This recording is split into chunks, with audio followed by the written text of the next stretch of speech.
Olá pessoal, esse é o Conversando sobre Bem-Estar Animal e estamos dentro da nossa série As 5 Liberdades. Chegamos aqui à quarta das liberdades, né, que a gente vem conversando aí ao longo dos dias. E este é o ponto que talvez envolva um maior desafio. Por quê? Estamos falando de manter os animais livres de medo e estresse. Gente, medo, primeiro, é uma sensação, né? Uma emoção básica dos animais. Então, é muito presente o medo em qualquer espécie. E muito presente no sentido de que ele existe, tá? Essa reação, que é uma reação extremamente basal do sistema nervoso para prevenir determinados danos, né? E especialmente para proteger a sobrevivência do animal, ela vai desencadear uma série de respostas fisiológicas e respostas que afetam diretamente o bem-estar. Então, quando eu experimento medo, eu estou diante de uma situação que me oferece risco. Pode ser, quando a gente pensa no ser humano, a gente tem uma série de medos que não afetam diretamente a nossa sobrevivência. Mas, de maneira geral, quando a gente pensa nos animais, o medo ele vai estar associado a um risco. E ele vai ser experimentado, né, e apresentado por animais diferentes de acordo com a vida que esse animal tem na natureza. De maneira muito geral, muito geral, a gente já pode entender, por exemplo, que animais que são presas no mundo natural, que ocupam um nicho, né? Eles são animais que olham assim para cima na cadeia alimentar, tendem a ter mais respostas de medo, porque a vida deles é realmente mais difícil. Animais que são predadores, quanto mais próximo do topo da cadeia alimentar que eles estiverem, podemos encontrar menos respostas associadas a medo e mais respostas de exploração ambiental. Porque, de fato, são animais que encontram menos riscos no ambiente natural.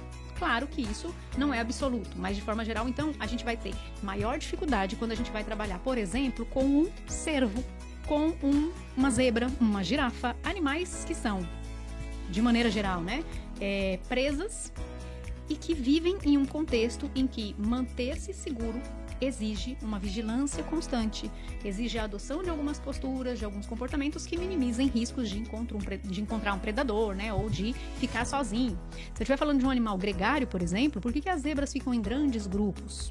Porque quando ela está num grande grupo, existe o que a gente chama, no estudo do comportamento animal, né, e na ecologia, de diluição do risco.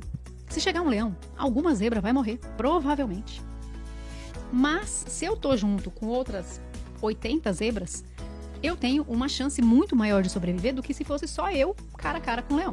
Claro que eu estou desenhando um raciocínio como se os animais assim raciocinassem, né? Se a gente inverter a lógica, o que a gente tem que entender é que a estratégia de agrupar-se favorece a sua sobrevivência individualmente, porque você tem uma chance maior.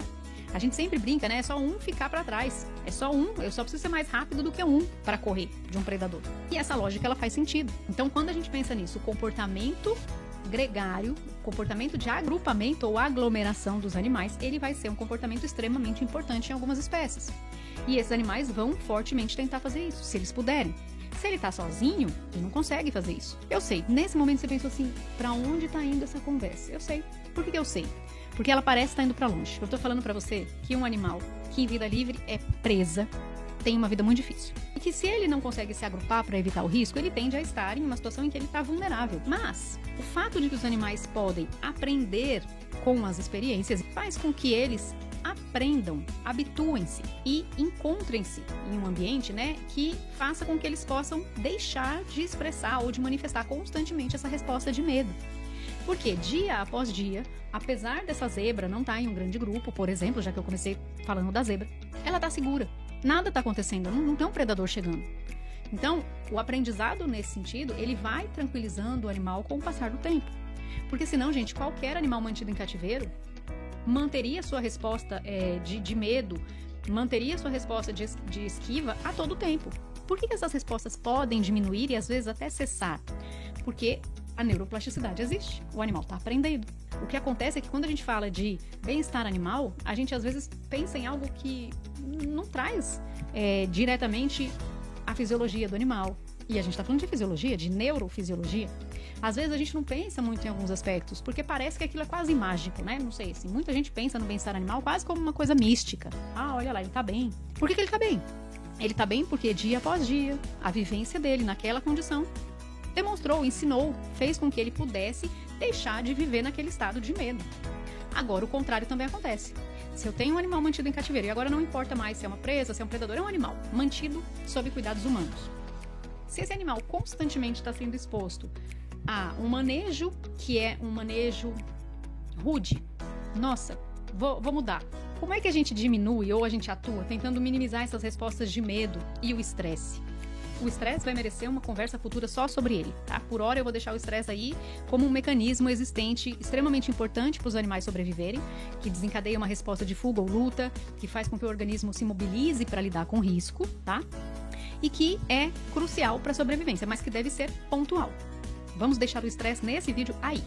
A gente está falando, então antes de tocar no estresse, né, eu tô falando do medo, que vai desencadear o estresse. Então se eu tenho medo constantemente, eu tô ativando minha resposta de estresse o tempo inteiro. Se eu tô ativando o tempo inteiro, esse estresse que deveria ser agudo e pontual, ele passou a ser crônico, e eu vou ter uma série de problemas em razão disso. O bem-estar já tá lá, desceu ladeira abaixo, tá? Mas como eu tô falando do medo, né, e eu tava falando de como a gente pode evitar situações que constantemente provoquem medo nos animais, eu falei pra gente evitar o manejo rude. E ficou muito abstrato, eu vou melhorar isso. Se a gente trocar isso e pensar em manejo gentil, pensem no ruído, pensem nas movimentações bruscas que as pessoas podem fazer. Mas, aí a gente tem um ponto muito bacana, que é o fato de que o sistema nervoso, ele tem uma grande capacidade de neuroplasticidade. Então, se eu tenho um animal, eu tenho um cuidador, uma equipe que chega arrastando coisa, batendo porta, com movimentos bruscos, uma voz muito alta, eu estou diminuindo o processo, né? Eu estou atrapalhando o processo de habituação desse animal. Por quê? Parece que tá tudo bem, mas aí chega uma série de estímulos que não sei se tá tudo bem. Barulho, ruído, coisa caindo, coisa arrastando. Quando eu falo manejo gentil, é pensar nisso. E isso passa pelo pessoal em si, pelo trabalho que as pessoas realizam. Então eu posso evitar fazer determinados movimentos bruscos, evitar gritar à toa, enfim, fazer ruídos, né? Proporcionar situações que assustem o animal. E olha, tô falando aqui de situações involuntárias. A gente pode treinar nosso comportamento, agora a gente como humano, para minimizar esses eventos adversos para os animais. Voluntariamente, assustar os animais de propósito é algo que, assim, não faz o menor sentido, tá? Aliás, há uma breve exceção onde isso vai fazer sentido, que é quando você está trabalhando com um animal, sendo reabilitado, sendo preparado para uma soltura e você precisa ensinar para ele o que é um predador. Nesse contexto, fará sentido assustar o animal, né? Usar ali uma técnica de condicionamento para que ele associe, e aí nesse caso não é necessariamente condicionamento operante, tá? A gente pode estar falando de condicionamento clássico mesmo.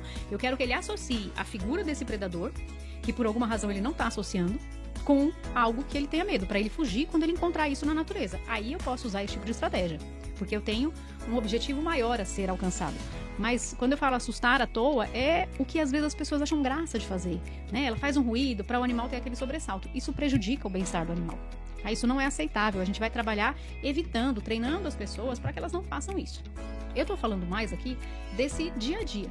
Sem pensar sobre isso, a gente acaba às vezes fazendo muito barulho, carregando coisa, derrubando, e passa também essa parte de minimizar situações que causem medo nos animais, ela passa também por um bom planejamento estrutural.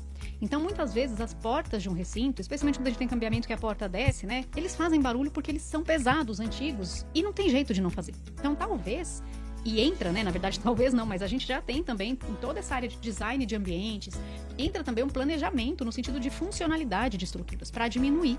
E quando a gente fala disso, talvez não seja tão óbvio que você está trabalhando com a liberdade em relação ao medo. Se eu estou pensando em fazer uma estrutura que funcionalmente tenha menos ruído, gere menos impacto, e isso não fique assustando o animal, eu estou trabalhando com essa liberdade.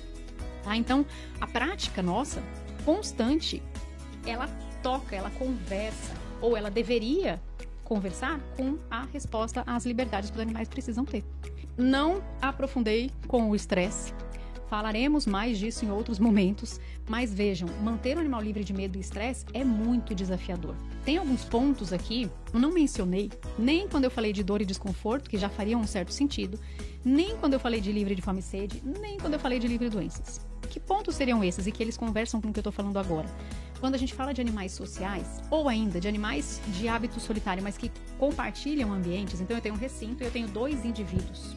Eu preciso levar em consideração que os 2 indivíduos interagem e que um exerce efeito sobre o outro. Então, eu não toquei no ponto de social aqui, né? Social no sentido de ter mais de um indivíduo. Veja, rapidamente, para a gente poder fechar essa conversa. Quando eu falo na liberdade de fome e sede, se eu tenho dois indivíduos e um come mais do que o outro, ele está prejudicando a liberdade do outro indivíduo. Se eu estou falando de livre de dor e de desconforto, se eu tenho um indivíduo que a presença dele, de alguma forma, afeta negativamente a do outro, ele gera um desconforto, tá? Esse desconforto, ele faz mais sentido com o medo que a gente está vendo agora, mas não deixa de tocar no desconforto também. Se eu tenho a questão de animais que vivem juntos e um desenvolve uma doença, e se for uma doença infecto-contagiosa, enfim, eu posso também fazer com que o outro venha sofrer por conta disso, ou por conta de um ectoparasita, enfim. E quando eu penso em medo, se eu tenho um animal que ameaça o outro, que briga com o outro, eu tenho medo implantado, instaurado naquela vida daquele pobre daquele animal. Então, até agora, eu fui falando, considerando um cenário em que eu tenho lá, ó, vou pegar ele de volta, uma criaturinha para trabalhar. Aí eu falei do ambiente, né? De fome e sede, de livre de doenças, de dor. Só que eu tenho que pensar que em muitas circunstâncias eu não tenho só um, eu tenho vários indivíduos convivendo num recinto. E nesses casos, entre eles, também geram impactos. E fica mais complexo ainda pra gente conversar. Mas essa parte social, grupo, vários indivíduos, eu quero deixar pra gente abordar mais quando a gente conversar aí na última das liberdades, que é pensar nos animais livres para expressarem seus comportamentos naturais, naturalmente. Se o vídeo é sobre comportamento, né, já dá pra imaginar aí que ele vai estar entre os meus preferidos. E eu vou ter que ter muito autocontrole para não falar durante 5 horas seguidas com vocês. Mas, até lá, a gente pensa em como resolver isso. Beijo para todos. Mantenham-se, dentro do possível, livres de medo e de estresse.